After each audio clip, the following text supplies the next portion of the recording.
Assalamualaikum warahmatullahi wabarakatuh. Selamat pagi anak-anak. Bagaimana kabar kalian hari ini? Semoga senantiasa dalam keadaan sehat dan tetap semangat.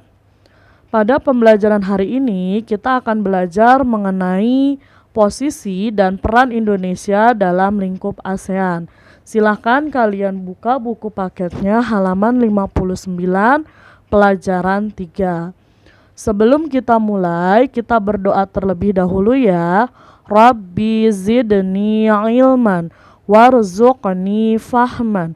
Yang artinya, ya Allah, tambahkanlah aku ilmu dan berikanlah aku kemampuan untuk memahaminya. Sebelum kita masuk kepada pembelajaran ketiga mengenai posisi dan peran Indonesia dalam lingkup ASEAN, alangkah baiknya kalian mengetahui terlebih dahulu kompetensi dasar yang akan kita capai pada materi hari ini. Yang pertama yaitu menganalisis posisi dan peran Indonesia dalam kerjasama di bidang ekonomi, politik, sosial, budaya, teknologi, dan pendidikan dalam lingkup ASEAN. Yang kedua, menyajikan hasil analisis tentang posisi dan peran Indonesia dalam kerjasama di bidang ekonomi, politik, sosial, budaya, teknologi, dan pendidikan dalam lingkup ASEAN. Nah, setelah kalian memahami mengenai kompetensi dasar tersebut, kita akan lanjut ke materi berikutnya. Silakan kalian perhatikan tayangan berikut ya. Setiap negara memiliki potensi. Melalui potensi yang dimiliki setiap negara, berusaha untuk mencapai kemajuan ekonomi, sosial, kebudayaan, teknik, ilmu pengetahuan, dan administrasinya. Nah, untuk mencapai tujuan tersebut, setiap negara pasti akan melakukan interaksi dan bekerja sama dengan negara lainnya. Begitu pula dengan negara-negara anggota ASEAN. Karena negara-negara anggota ASEAN ini akan saling berhubungan untuk menggali potensi-potensi negara-negara anggota ASEAN tersebut. Nah, bagaimana sih pembentukan negara ASEAN? Terus apa pula dampak yang ditimbulkan dari pembentukan ASEAN? Kalian bisa lihat di halaman berikutnya sambil melihat peta konsep yang akan kita pelajari pada pelajaran hari ini. Pada halaman 60, kalian dapat melihat peta konsep yang akan kita pelajari di pembelajaran ketiga. Yang pertama yaitu judulnya adalah posisi dan peran Indonesia dalam lingkup ASEAN, di mana kita akan mempelajari yang namanya ekspor ataupun impor, pertukaran tenaga kerja, MAA, dan peran Indonesia dalam ASEAN. Nah, dalam kegiatan ekspor dan impor juga kita akan mempelajari tujuan ekspor serta tujuan impor, kemudian bentuk kegiatan ekspor dan impor itu yang seperti apa, serta negara yang biasanya melakukan kegiatan ekspor atau impor ke Indonesia. Nah, untuk kegiatan MAA kita akan mempelajari tentang latar belakang dan tujuan MAA serta kerjasama di antara anggota-anggota ASEAN. Pelajaran pertama yang akan kita pelajari pada pelajaran ketiga yaitu kegiatan ekspor dan impor. Perdagangan internasional merupakan salah satu wujud kegiatan ekonomi yang dilakukan antar bangsa. Perdagangan internasional ini merupakan suatu kegiatan jual beli barang atau jasa yang dilakukan antara dua atau lebih negara untuk memenuhi kebutuhan bersama. Oleh karena itu, kegiatan tersebut kita kenal dengan nama ekspor dan impor. Apa sih yang dimaksud dengan kegiatan ekspor? Kegiatan ekspor adalah kegiatan yang menjual barang atau jasa ke negara lain.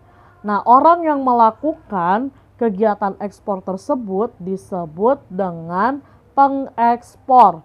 Sedangkan kegiatan impor adalah kegiatan membeli barang atau jasa dari negara lain.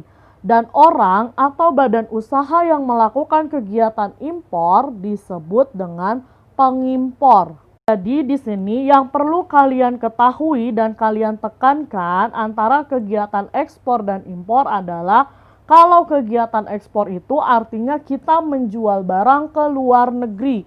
Sedangkan untuk kegiatan impor artinya kita membeli barang dari luar negeri ya. Kalian harus bisa membedakan antara kegiatan ekspor dan impor, jangan sampai tertukar. Pembahasan selanjutnya yaitu mengenai tujuan kegiatan ekspor dan impor.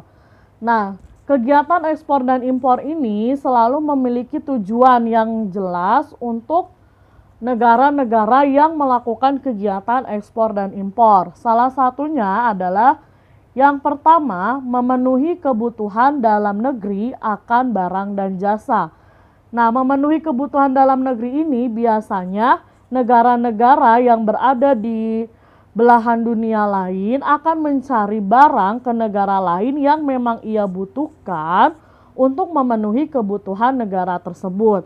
Adapun sebaliknya, negara lain juga akan mencari barang atau jasa yang ia butuhkan pula dari negara lain. Nah, itu juga termasuk kegiatan ekspor maupun impor. Yang kedua adalah mendorong peningkatan produktivitas hasil produksi. Nah, pada kegiatan ekonomi antar bangsa akan mendorong negara-negara produsen untuk meningkatkan produktivitas hasil produksi, baik secara kuantitas maupun secara kualitas. Tujuan kegiatan ekspor dan impor yang ketiga adalah memperluas lapangan kerja. Untuk meningkatkan hasil produksinya, negara produsen memerlukan banyak tenaga kerja. Dengan demikian, peningkatan produksi mendorong pula terjadinya peningkatan atas kesempatan kerja dan perluasan lapangan kerja. Yang keempat adalah menambah devisa negara. Kegiatan ekonomi antar bangsa dapat menambah devisa negara. Hal itu dapat terwujud jika nilai ekspor melebihi nilai impornya. Contohnya seperti negara Indonesia yang memperoleh devisa negara yang sangat besar dari hasil ekspor gas alam. Demikian pula negara-negara lain yang melakukan kegiatan ekspor ke negara yang membutuhkan. Nah, setiap kegiatan pengiriman barang keluar atau masuknya barang dari luar akan dikenakan biaya. Dan biaya tersebut merupakan pendapatan negara dan akan dimasukkan ke dalam kas negara yang biasanya kita sebut dengan devisa negara. Cukup sekian penjelasan yang dapat Ibu sampaikan mengenai pelajaran 3 tentang posisi dan peran Indonesia dalam lingkup ASEAN. Selanjutnya, kalian kerjakan tugas yang ada di halaman 61 mengenai Ayo Amati. Di sini ada sebuah tabel yang harus kalian isi.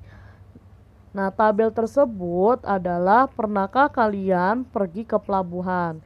Nah, bagaimana dan apa saja kegiatan yang ada di pelabuhan tersebut? Silakan kalian tulis ke dalam tabel yang tersedia. Kemudian hasilnya nanti dikirimkan melalui via foto.